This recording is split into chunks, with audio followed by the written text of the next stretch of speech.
গল্পের নাম দ্বীপের নিচে ছায়া। মধ্যরাতে গ্রামের পুরনো এক বাড়ি। ঘড়িতে তখন ঠিক 12টা। একমাত্র আলো, একটা ছোট মোমবাতি, টেবিলের ওপর কাঁপতে থাকা শিখা। রূপা, একজন তরুণী, সাহস দেখাতে বন্ধুদের চ্যালেঞ্জে সেই বাড়িতে ঢুকেছিল। বলা হয় এই ঘরেই বছর 10 আগে এক নারী নিজেকে শেষ করে দিয়েছিল, কিন্তু তার আত্মা এখনও এখানে ঘুরে বেড়ায়।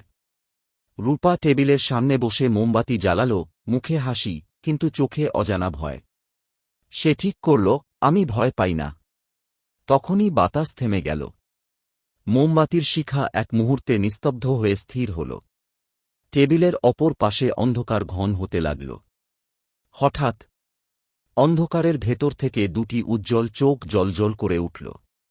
ধীরে ধীরে একটা মুখ দেখা গেল, কান পর্যন্ত ছড়ানো বিকট হাসি, রক্তবর্ণ দাঁত, এলোমেলো চুল। রূপা চিৎকার করতে গেল, কিন্তু গলা থেকে শব্দ বেরোল না। নারীটি ধীরে ধীরে এগিয়ে এলো, 2 হাত টেবিলের ওপর রাখল, আর সেই একই মোমবাতির আলোয় মুখটা স্পষ্ট দেখা গেল, ওটা রূপারই মুখ। সে ঠোঁট খুলে বলল, তুই তো বলেছিলি ভয় পাবি না, তাই না?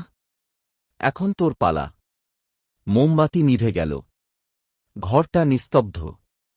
পরদিন সকালে শুধু টেবিলের ওপর পাওয়া গেল একটা আধপোড়া মোমবাতি আর একটা ছবি, যেখানে রূপা দাঁড়িয়ে আছে, হাসছে। ঠিক সেই অন্ধকার মুখটার মতো। শেষ। কিন্তু আলো নিভিও না। হয়তো কেউ তাকিয়ে আছে। ঠিক তোমার পেছনে।